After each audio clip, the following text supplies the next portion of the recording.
The contrast is absolute between the Lion House and the monastery at St. Albert's College in Oakland, California, where Brother Antoninus lived for 12 years.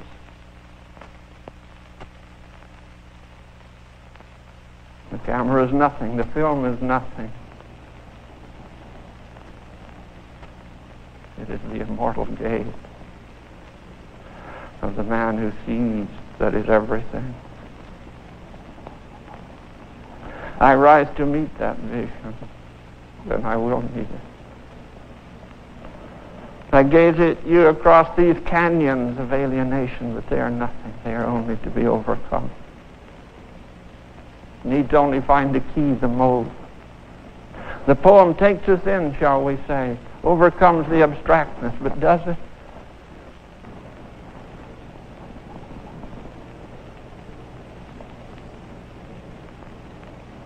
This is the crucial journey. This is why we're here.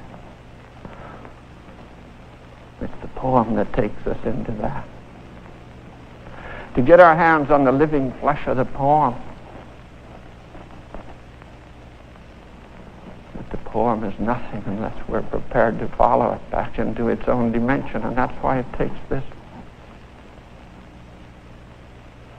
this nonsense which we go through. You and I staring at each other here without recognition.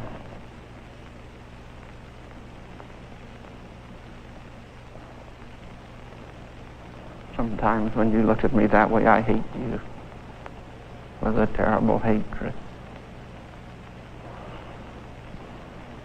As far as the camera goes, if I were an actor, I could act my way through it, but I'm not an actor, and I don't intend to act my way through it.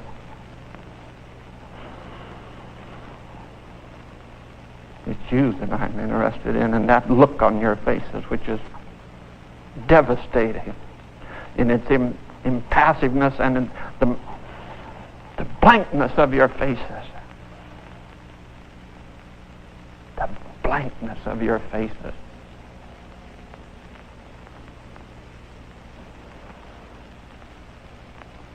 I don't know you.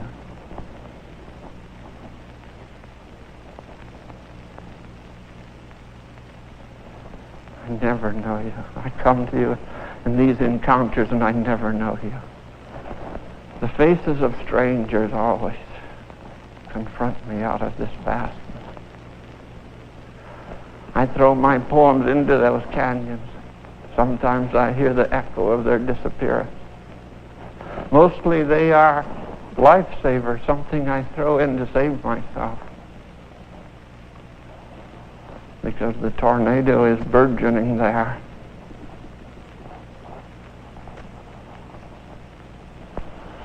But I'm not afraid. I never have been afraid.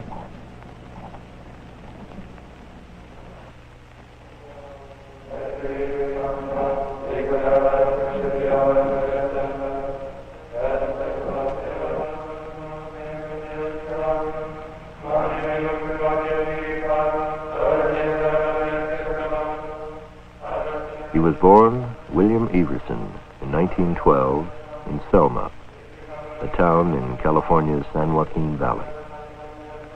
During World War II, he served in a camp for conscientious objectors, and his poems from these and earlier years were published by New Directions in a book titled The Residual Years. He entered the Catholic Church in 1949, and in 1951 became Brother Antoninus, a lay brother in the Dominican order. Since then, he has published 2 books, The Crooked Lines of God, University of Detroit, 1959, and The Hazards of Holiness, published by Doubleday in 1962. Currently, his time is spent in writing and in platform appearances throughout the United States, events which are a unique combination of poetry reading and direct encounters with his audience. Encounters which have been described as embodying the savagery of love.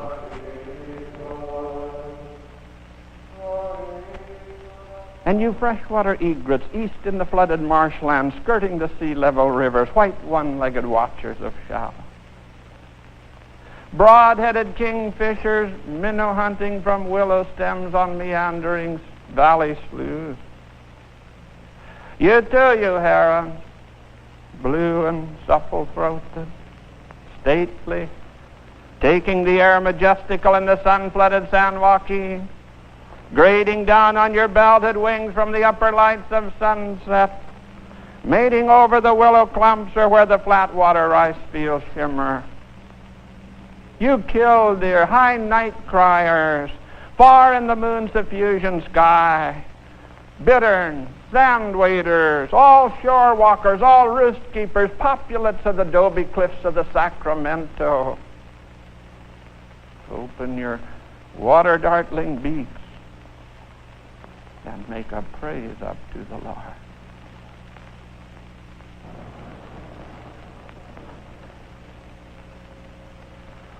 Is all truth terrible? Why does it shock us? What do we live in that truth is so shocking? What lies do we live out day after day, years after year, insulating ourselves, winding the cocoon of our preservation,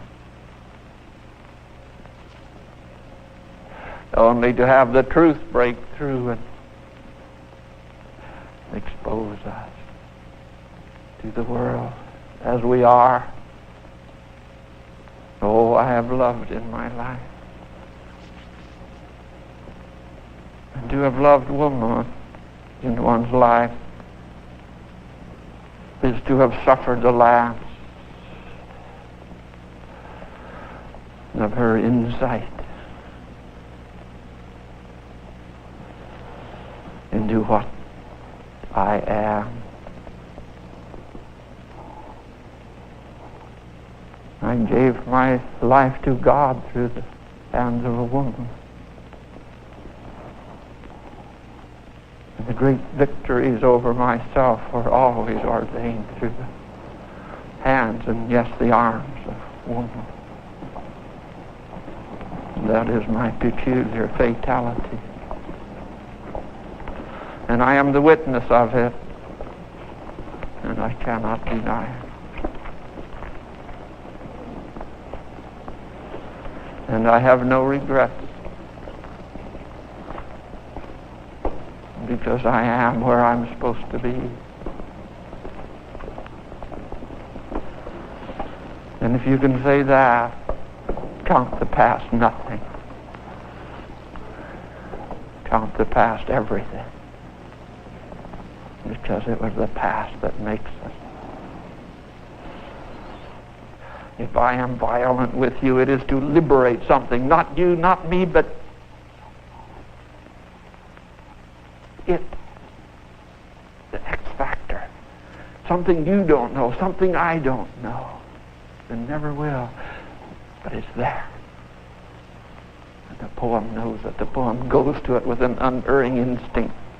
And the heart of the poet hungers for it and thirsts in it. I look for it in your eyes. Where else? I throw my poems into you to open you up in myself.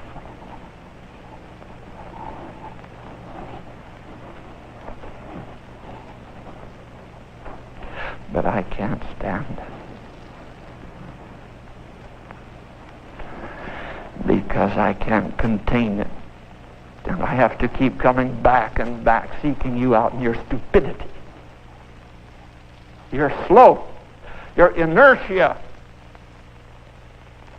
your appalling.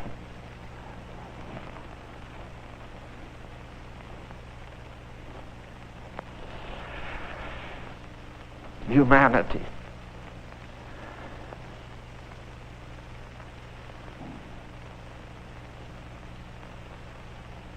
Human collectivity is the most terrible thing in the world. It is not even a beast.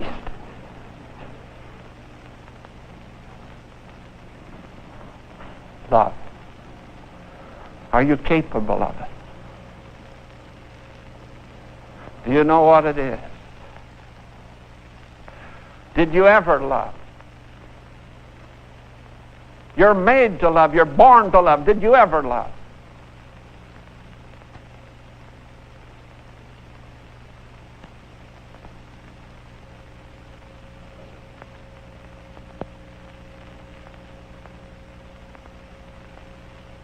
You possess the whole of humanity in your body, in your soul. Only in time is it all proliferated out through the sequences and the series of material process.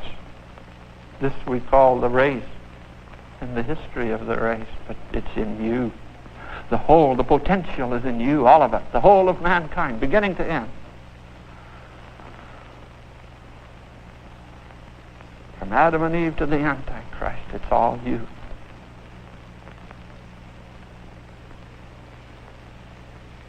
And the Christ, it's all you. You're the Christ.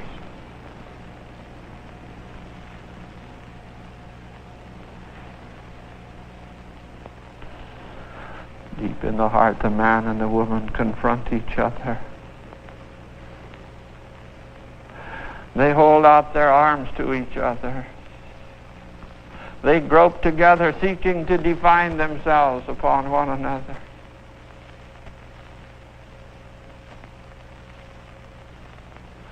Within me, the woman who is I, the other side of myself, opens her eyes in all her pristine loveliness and says, accept me.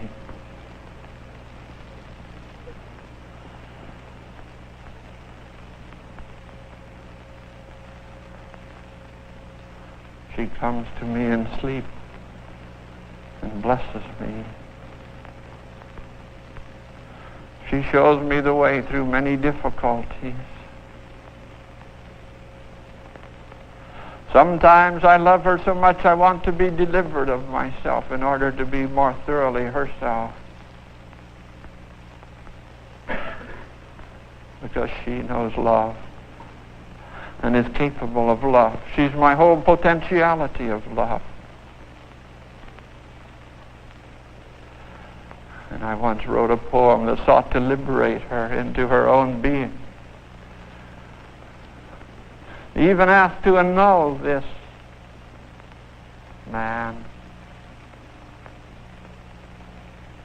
that she who is the true God lover within me might love God without inhibition of what I am.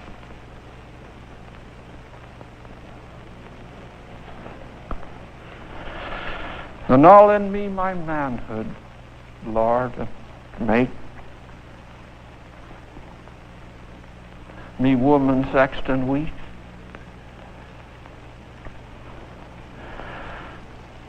If by that total transformation I might know thee more. What is the worth of my own sex? That the bold possessive instinct should but shoulder thee aside? What uselessness is housed in my loins to drive the rampant pride of life?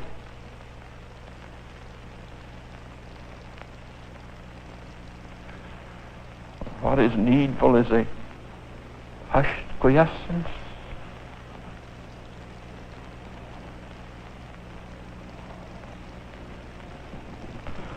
The soul is feminine to God and hangs on impregnation, fertile in fluxing grace. But how achieve the elemental lapse of that repose?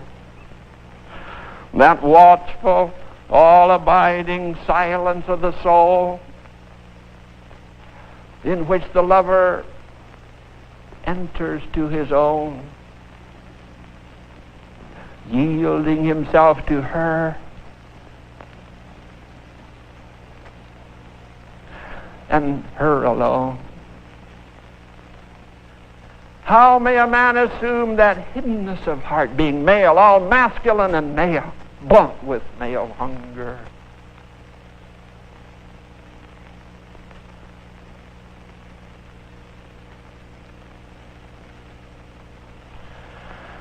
Make me then girl-hearted, virgin soul, woman docile, maiden meek. Cancel in me the rude compulsive tide that like an angry river surges through. Flouts off thy soft lip touches, froth blinds the soul gaze, from its very great delight outballs the rare celestial melody.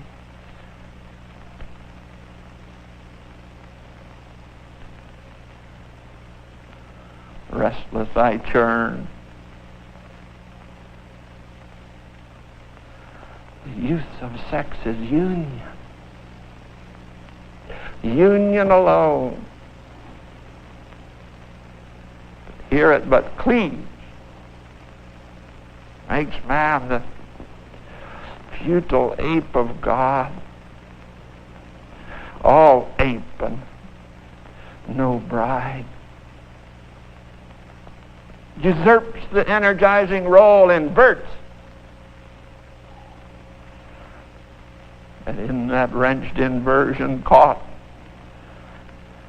draws off the needer from his never-ending need, diverts.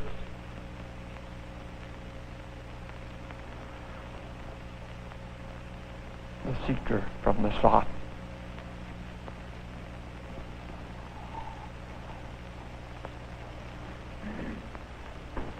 We are crucified on each other, struggling our way back to Eden and forward to paradise.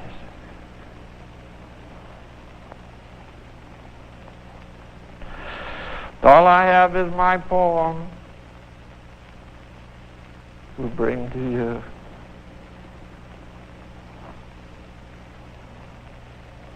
Miserable gifts.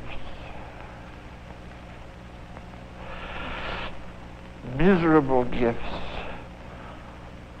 I would relinquish them all for one moment of love from you. It is denied.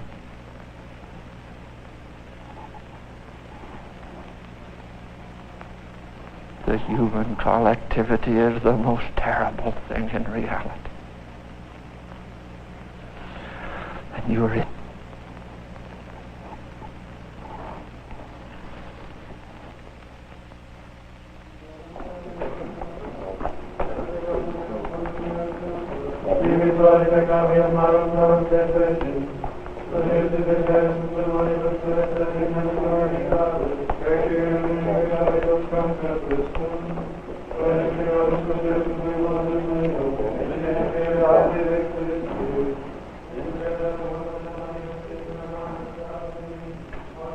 The first poem read by Brother Antoninus is a portion from The Canticle to the Water Birds, written in 1950.